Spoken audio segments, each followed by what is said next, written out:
from inside the house.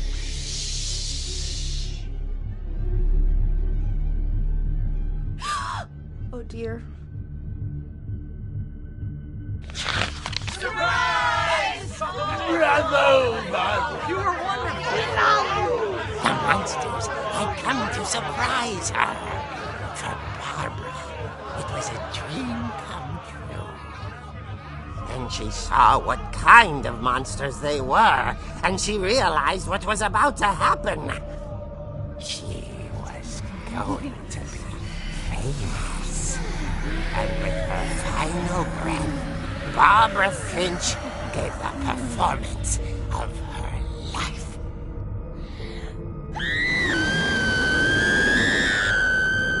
I wasn't there myself, but I hear Barbara was magnificent.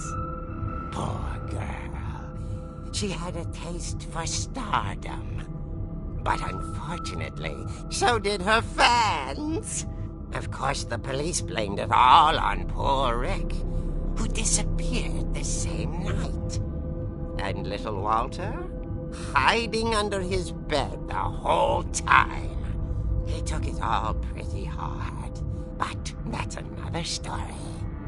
As for Barbara, tucked inside the music box is all they ever found of her. Her ear. Now that's what I call a real eerie tale.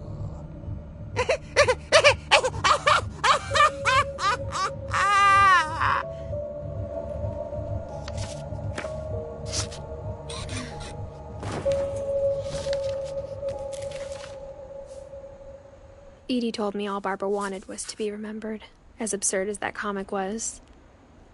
Maybe what Edie saw was a happy ending. Private dating chat girls, emoji red heart. Private dating chat girls, emoji mouth. Private dating chat girls.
I guess now I know why Mom didn't like me playing with the music box.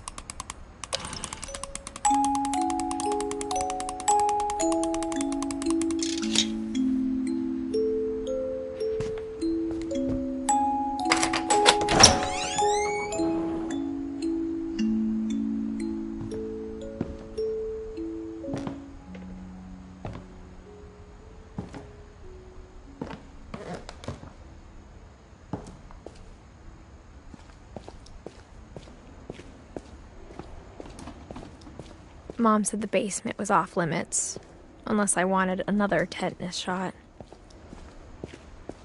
I saw Edie sneak down to the basement once, carrying packages. I thought maybe she was hiding presents.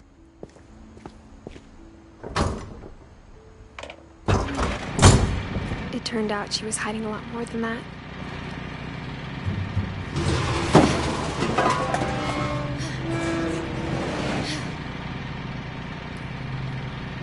I remember asking Mom once about where Walter had gone. She said after Barbara died, he got as far away as he could.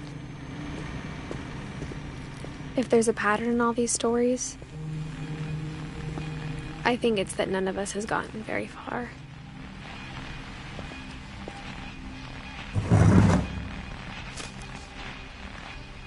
Goodbye, everyone.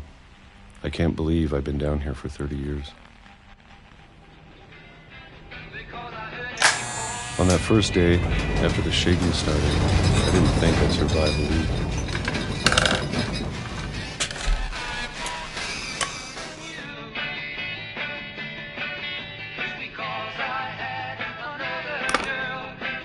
But after a few days, I settled into a routine. That's what kept me sane. Having a schedule, living for today. I always expected to be dead tomorrow. But if you wait long enough, you get used to anything.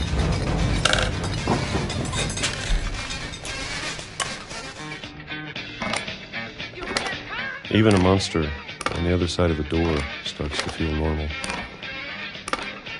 Almost friendly.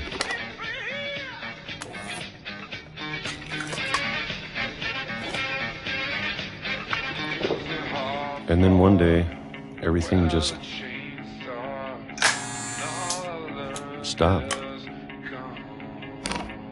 Whatever that thing was, it was gone. Maybe it got tired of waiting. Or maybe I just got tired of being afraid.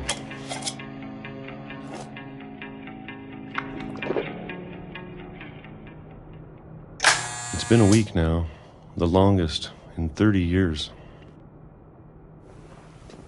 I'm done waiting. I have to leave while I still can.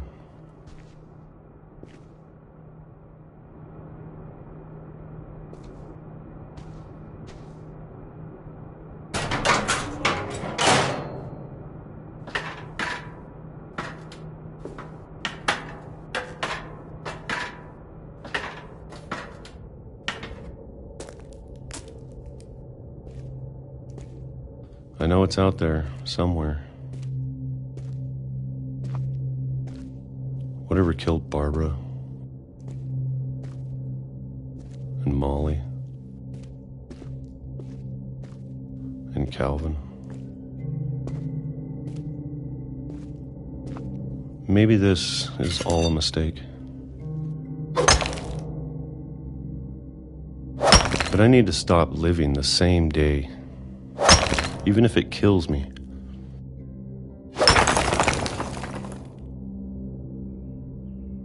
Whatever's out there, I want you to know I'm ready for it. I'm going to appreciate all of it, especially the food. I don't mind if I only have a year left. Or a month. Or a single week. I'd be happy with one more day. I can already imagine the sun on my face.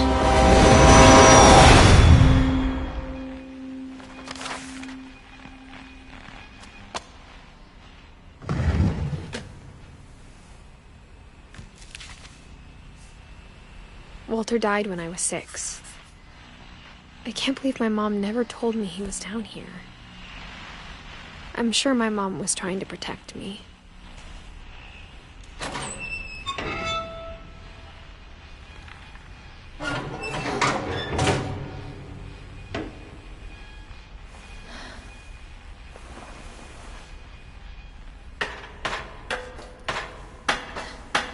Maybe she was afraid I'd end up like Walter. But if she never told me about an uncle under the house, I can only imagine what else she was hiding. I don't want to make the same mistakes she made. Trying to bury something that's still alive.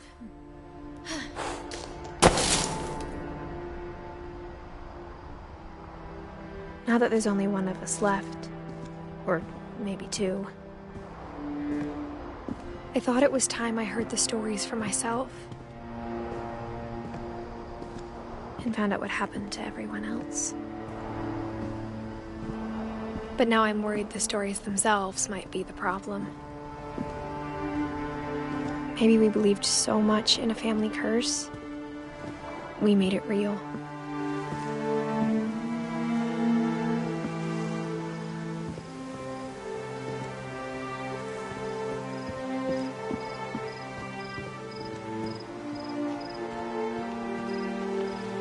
I don't know if I should even be writing this.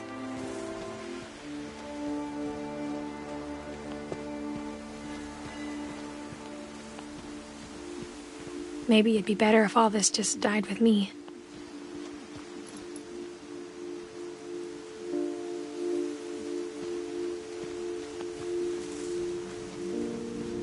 But I thought you should know about your family.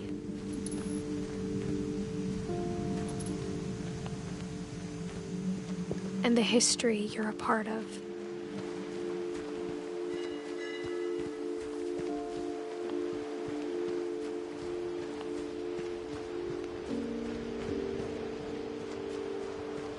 Though to be honest, I feel as lost as you probably do right now.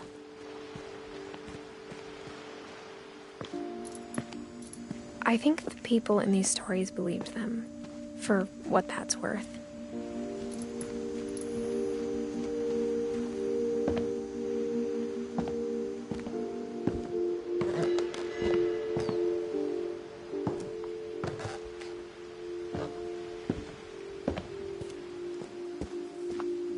Look at the house. That history of imagination and stubbornness and madness.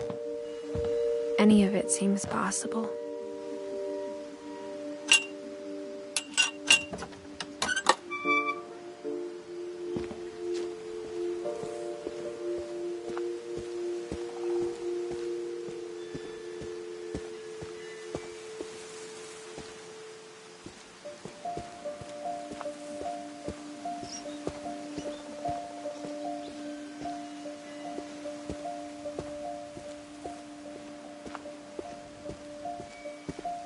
I think we've been surrounded by death for so long, we've just gotten used to it. What kind of family finishes building a cemetery before starting the house?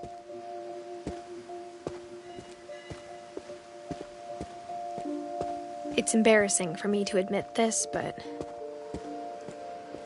the pet cemetery made me more uncomfortable than the human one.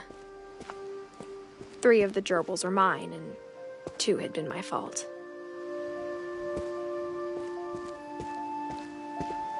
Sven built the house, but it was Edie who designed the cemetery.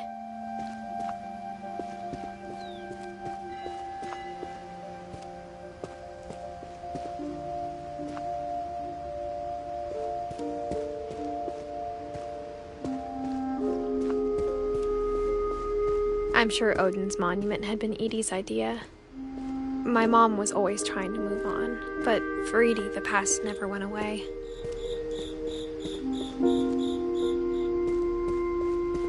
She could see it poking out of the water at low tide.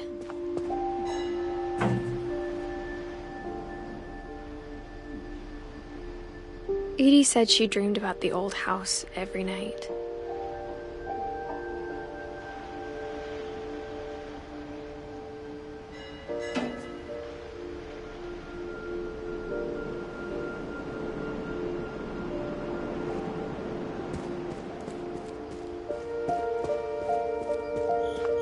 Edie's side was always easier for me to understand.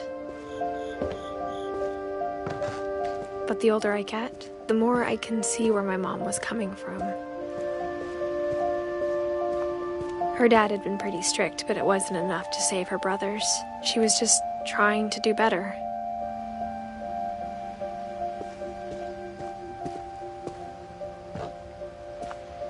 She lost 2 of her brothers, just like I did. I get why she tried so hard to protect us.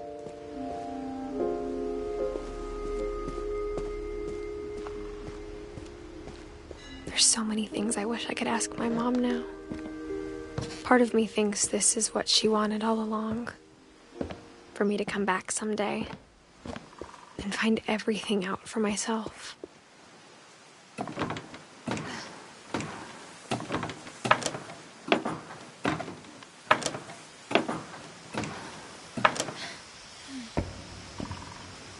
But looking back on it now,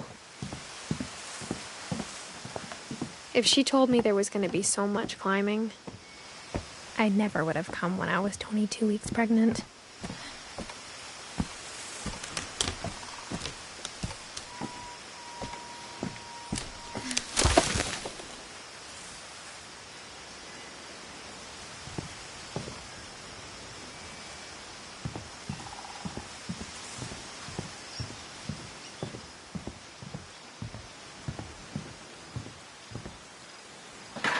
I never met Grandpa Sam, but I think he and my mom had a lot in common.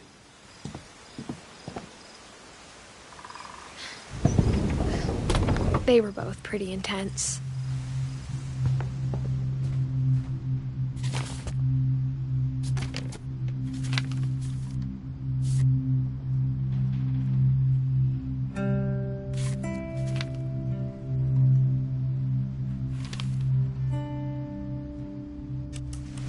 Dawn, I promise, you'll never forget this weekend. Yes, sir. These memories are gonna last a lifetime. Perfect. It's gonna rain the whole weekend, isn't it? Please just take the damn picture. Hey, language. I will never forget this weekend, Dad. That's the... Okay, got it. I'm gonna take some pictures, okay? Just be careful. That camera's older than you are. Hey! That's a keeper. Definitely should not have drunk all that coffee. I'm just saying, I'm not always gonna be here, Dawn. You'll need to remember this stuff, if you want to survive. I'll be fine, Dad. You know who else thought he was gonna be fine? Some guy who died. Dawn, I'm being serious. I know, Dad. You're always serious. Doesn't being out here make you want to chill out? Well, to tell you the truth, I haven't been out here in 20 years. Dawn, don't you think you could find something more interesting to photograph?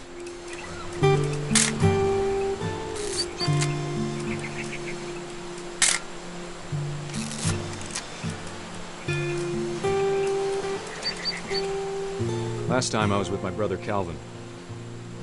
Man, that was a great trip. Your grandpa Sven taught us how to fish, how to build a fire. We found an old logging trail. There were deer everywhere.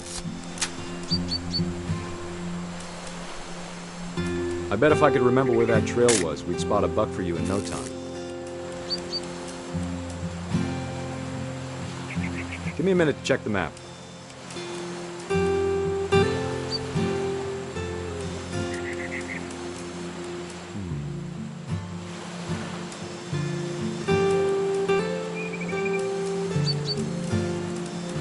Let's see.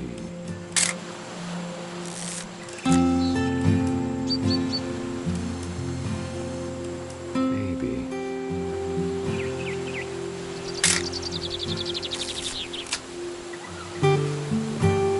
Was it?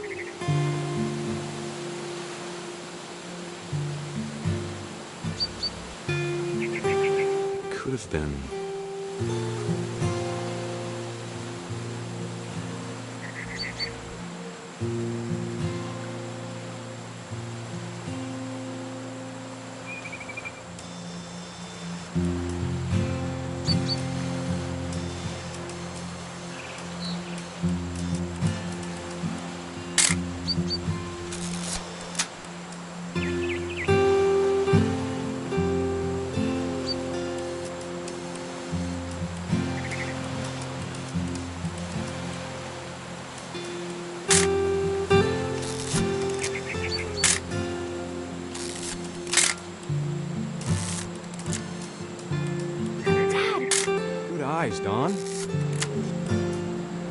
Before you take the shot, let me get a picture of you.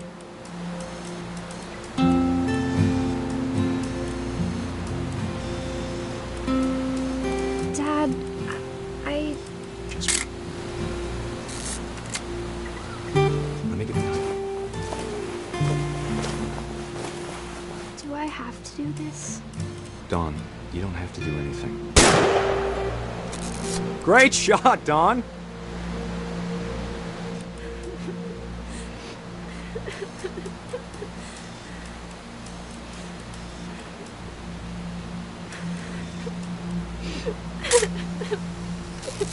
I'm proud of you, Dawn. Always remember that, okay?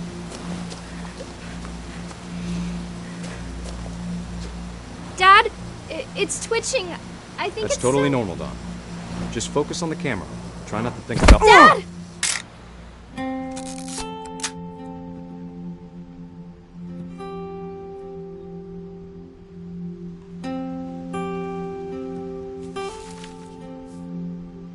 Of all these stories, that's the one I wish most that my mom had told me.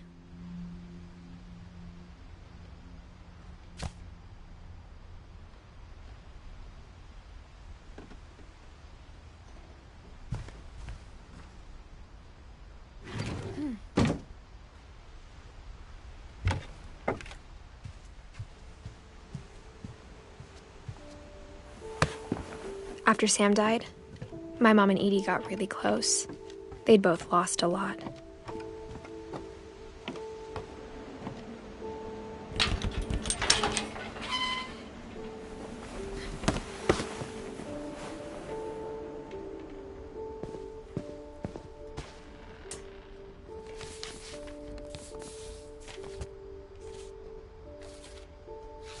Dear Kay, do you remember the way Gregory used to laugh when he thought he was alone?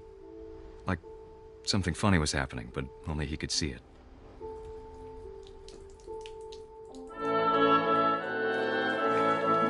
I think he saw things the rest of us don't.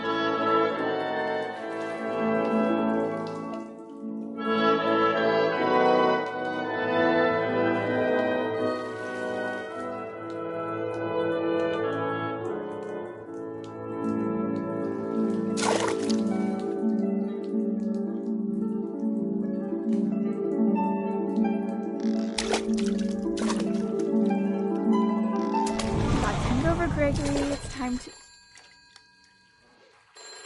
Hold on, sweetie.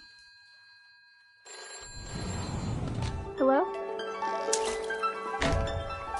Sam, I told you I don't want to talk right now. I wonder what he saw.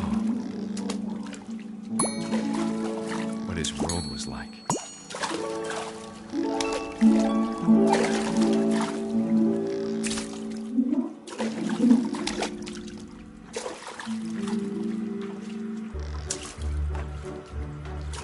Reminded me so much of Calvin. Lost in his imagination.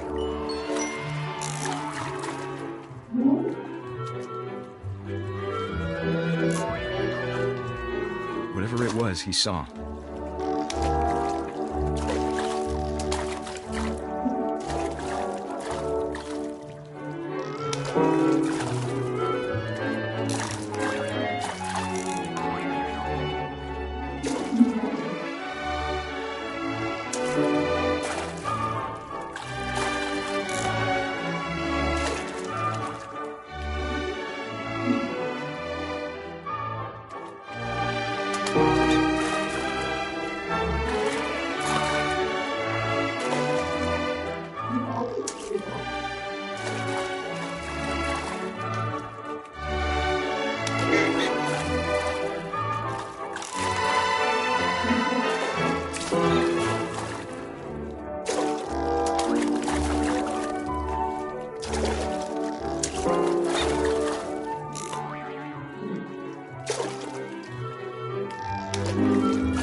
sure made him happy.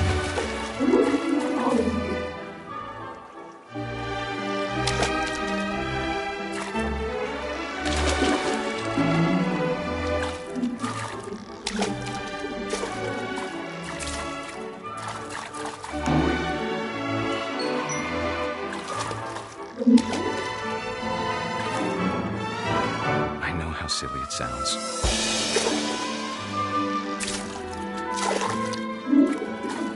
But I worried about a baby being too happy. But I could feel him slipping away. Sorry about that, Gregory. I know you did everything you could. Maybe if I hadn't called that night.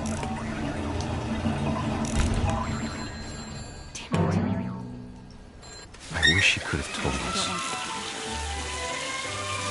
about the world we saw.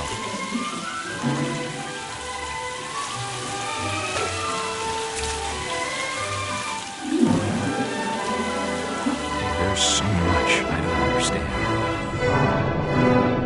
about Gregory. About everything.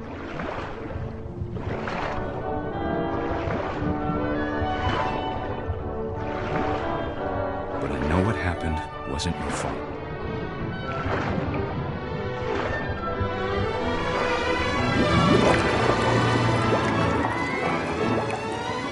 I'm sure he's happy. And he'd want you to be happy too. Good luck, Kay. Love, Sam.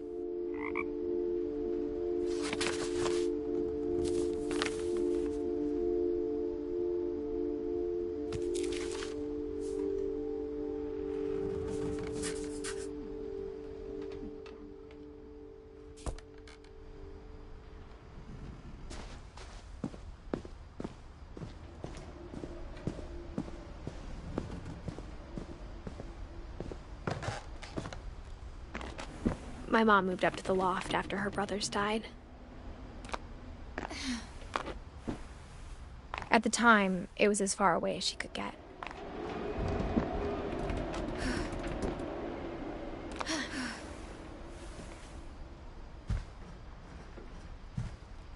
I can't imagine what it was like for her to lose 2 sons after she'd already lost 2 brothers.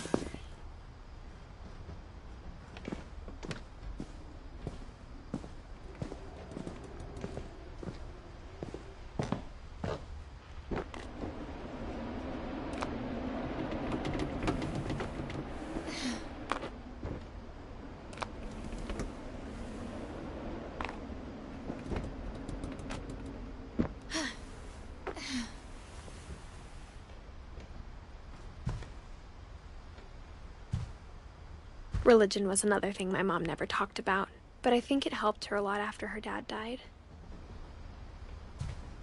She spent a summer building houses in Calcutta, where she met my dad, Sanjay.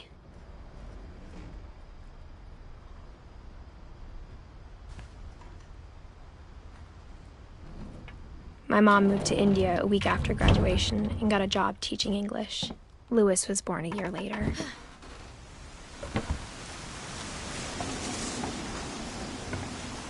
When my dad died, I don't think Mom knew where else to go. I'm sure Edie was happy to have her back. And to see kids in the house again.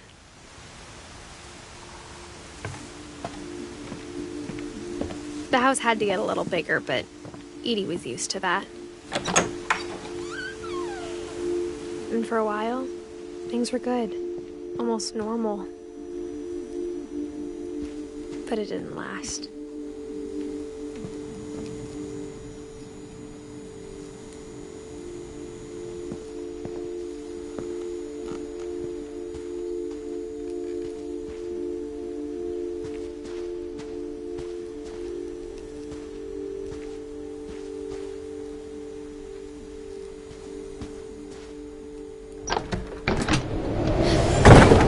The beginning of the end was Milton's 10th birthday, when Edie gave him a castle.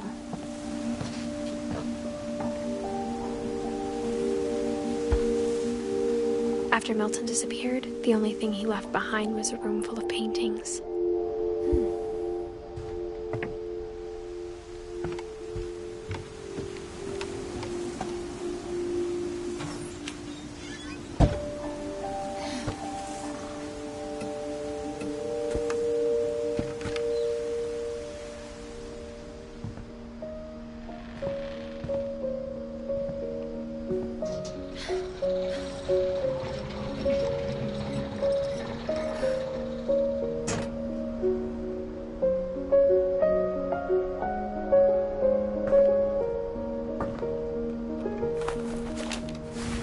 Milton Finch in The Magic Paintbrush.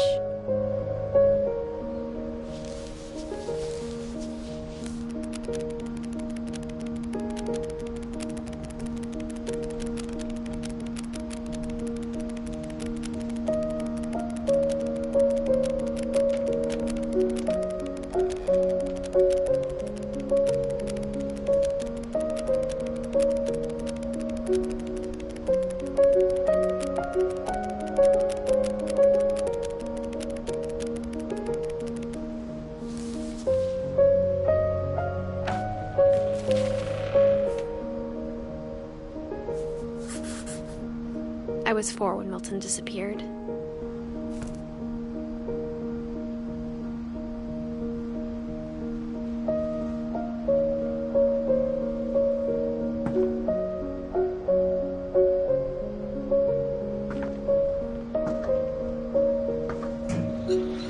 Mom spent months searching for my brother. Then she sealed the doors.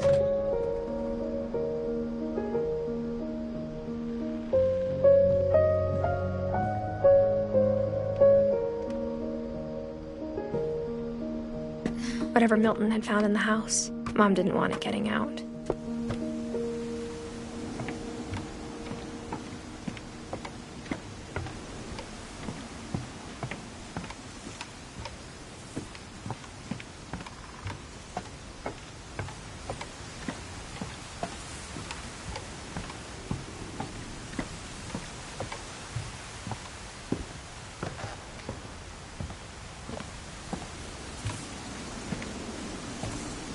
Mom definitely blamed Edie, but I think Louis blamed himself.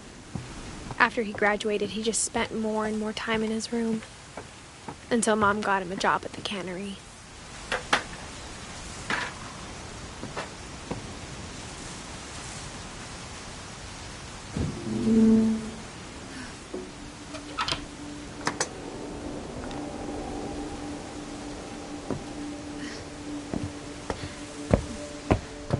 Louis's room smelled very, very familiar. That part of him lived on. Louis and I spent a lot of time playing games together, but he was surprisingly bad at them. He died a lot.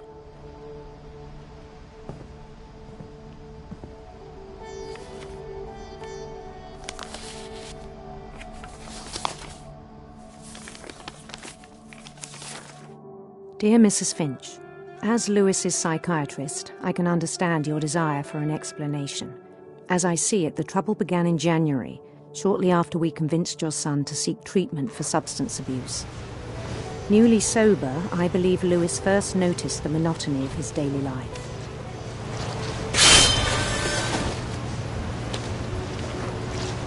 He kept working at the cannery, but he withdrew part of himself. In our sessions, I saw the same behavior. His mind began to wander. I asked him to describe it.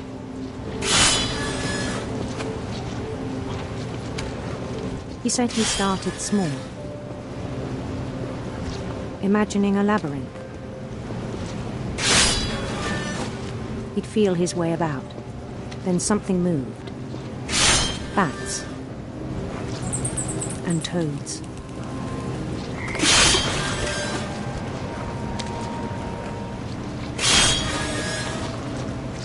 And things that have not names. He knew it was all in his head, but he took it very seriously. I had hoped he'd find himself.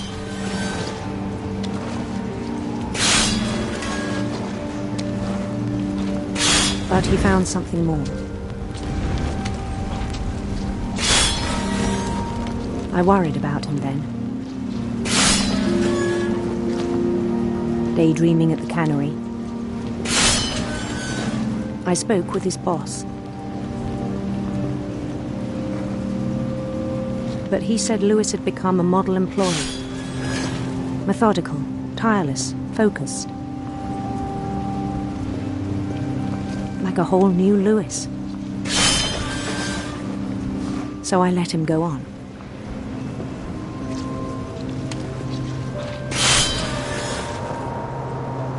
I even encouraged him. It seemed very promising at first.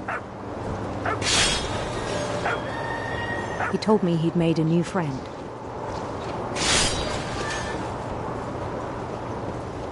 On the edge of a city he named Lewis Topia. He built the city up slowly, brick by brick. Then he made musicians.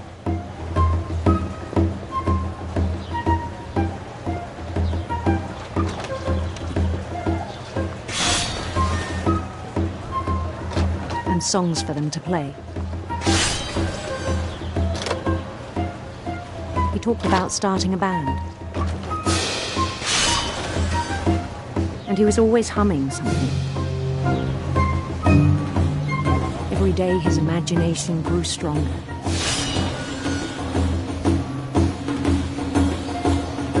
He no longer spoke at the cannery. But his chopping was as reliable as ever. Then one day it struck him that all the cheering crowds, even the stones under his feet, were all in his imagination, so he could do whatever he wished.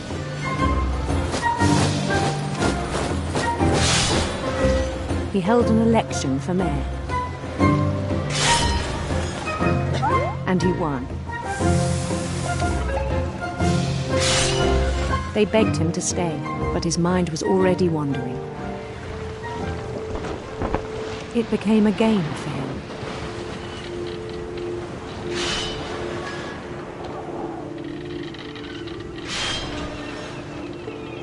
He'd conquer a city, then immediately push on. New Louisville.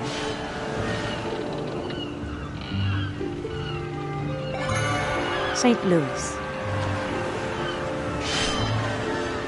He started drifting away from our reality.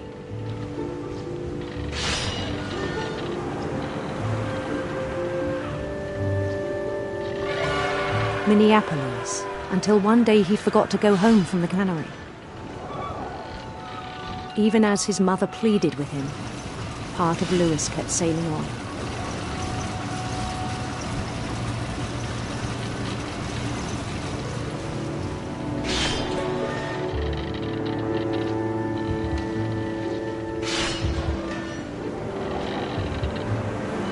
In Louisburg, he heard rumors of a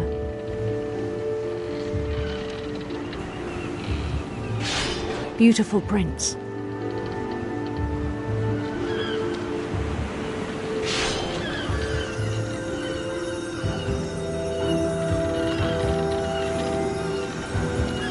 The prince was on his own quest for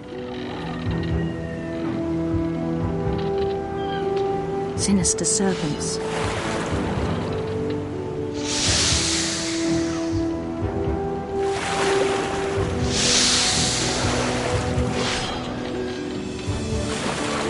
He followed the sound of his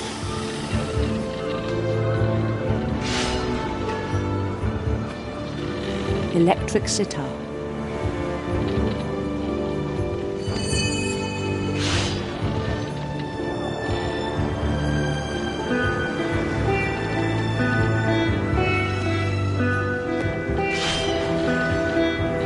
His chase led him to a golden palace east of the sun and west of the moon. Even then, his logic remained sound.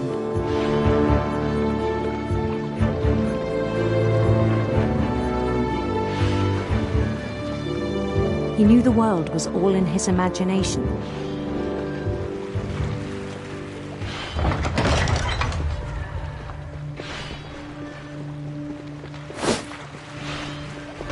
But he was so proud of having created it.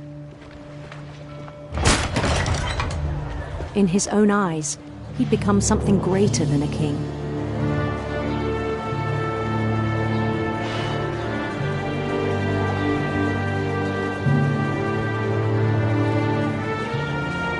For someone who'd never known success in the real world, I think it was overwhelming. And then it struck him. that the real Lewis was not the one chopping salad, but the one climbing the steps of a golden palace.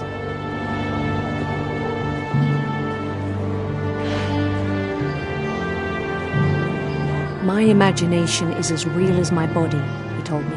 It was hard to argue with him.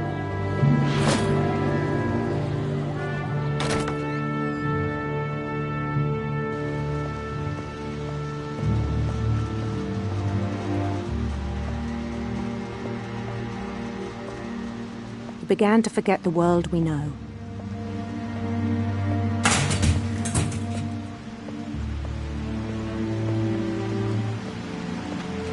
I think it pained him to remember Lewis, the cannery worker.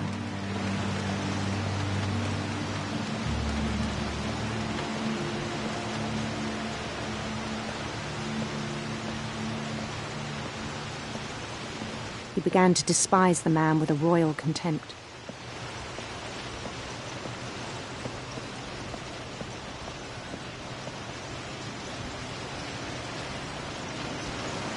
I still thought I could save him.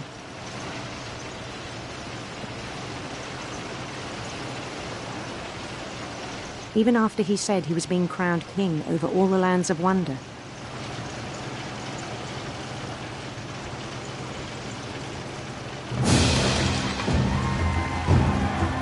The palace would be packed with his companions.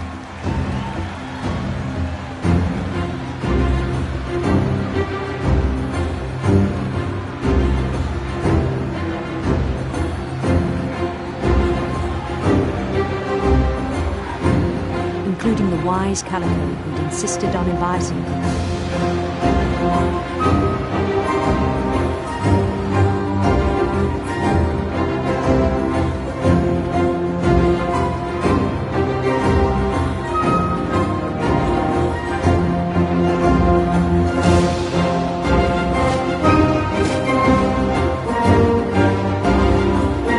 His prince waited, holding his crown.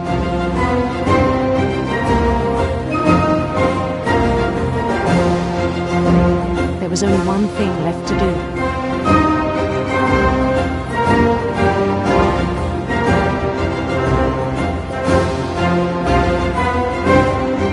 Bend down his head.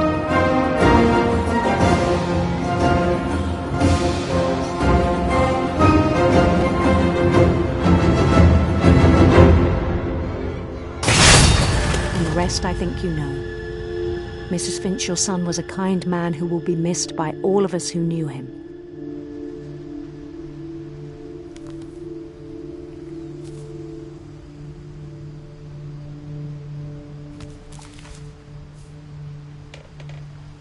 My brother was really cool. I wish you could have met him.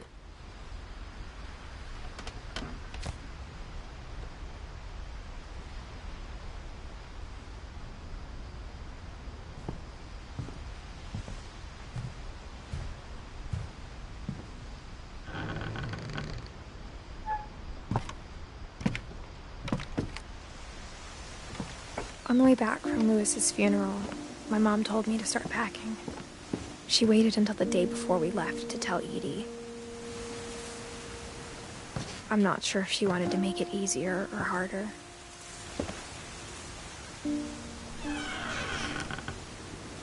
I wish we'd stayed.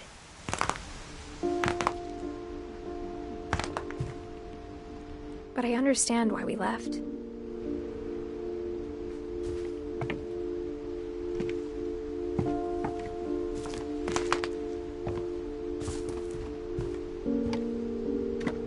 My mom ended up leaving everything behind. What happened that night had been coming for a long time. Maybe it should have come sooner.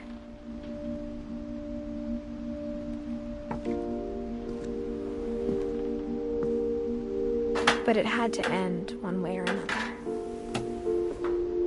All that's left now is to tell you about that last night.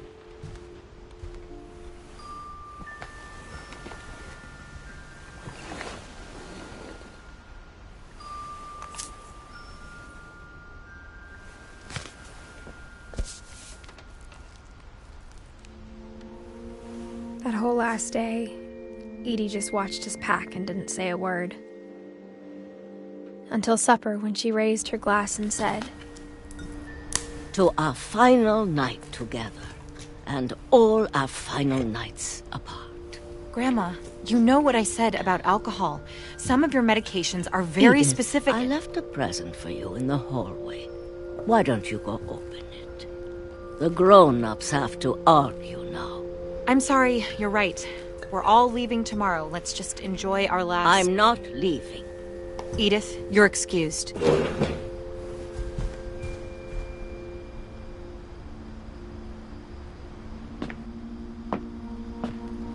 The power had been shut off that morning, but Edie always had plenty of candles. When my mom said the library, I don't think she knew about the other entrance. Or that Edie had a key to it.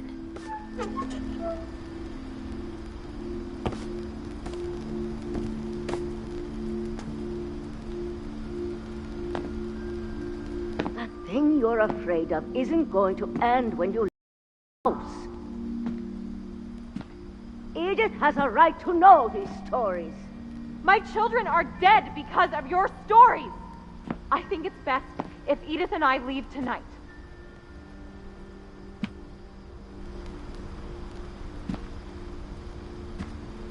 We'll have the nursing home send a van for you in the morning. Okay? Dear Edith, there's so many stories I wish I could tell you, but there's only time for one. This is about what happened on the night you were born. That night, the tide went way, way out. It was the first and last time I ever saw the old house aground.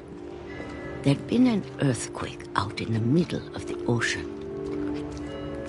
They called it the lowest tide in 1,000 years. God, it smelled awful.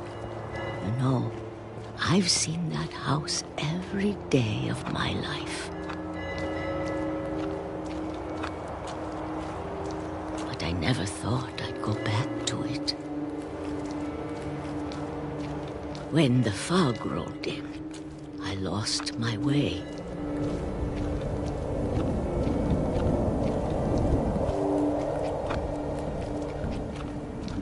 I got turned around.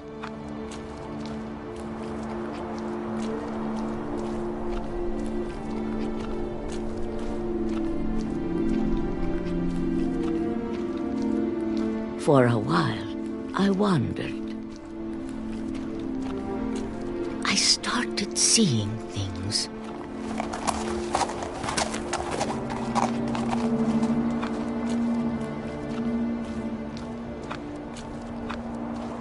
Things I'd forgotten had ever existed.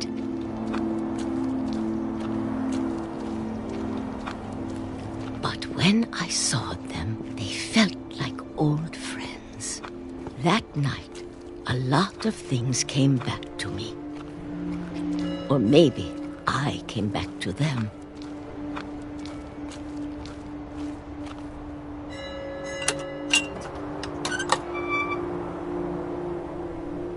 Things I can't explain, but that I need you to try and... Edith, what are you doing in here?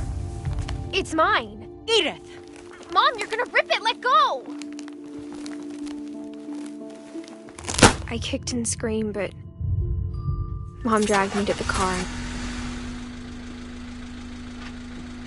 I never saw Great-Grandma Edie again. The next morning, the van came to pick her up, but she was already gone. After that, we moved around a lot.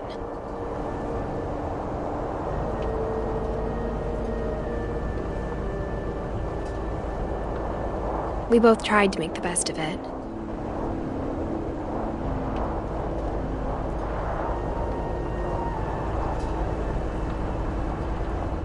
A few years went by.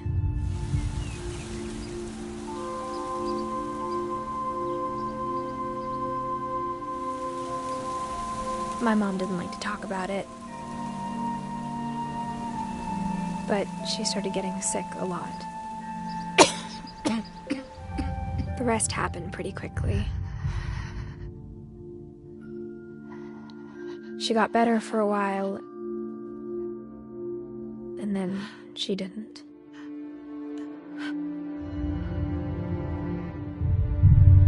And then I was alone.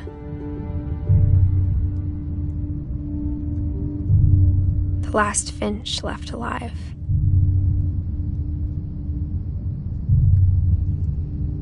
Until I found out about you. I'm still not sure what to tell you about all this. If we lived forever, maybe we'd have time to understand things.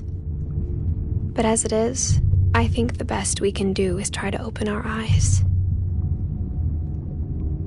And appreciate how strange and brief all of this is.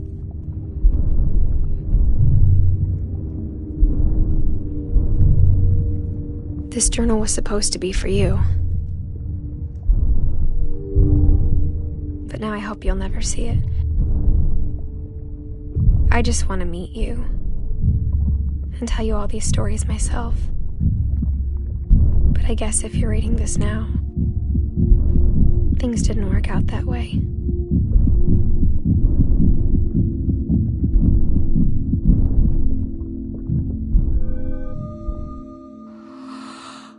This is where your story begins. I'm sorry I won't be there to see it. It's a lot to ask, but I don't want you to be sad that I'm gone. I want you to be amazed that any of us ever had a chance to be here at all. Good luck.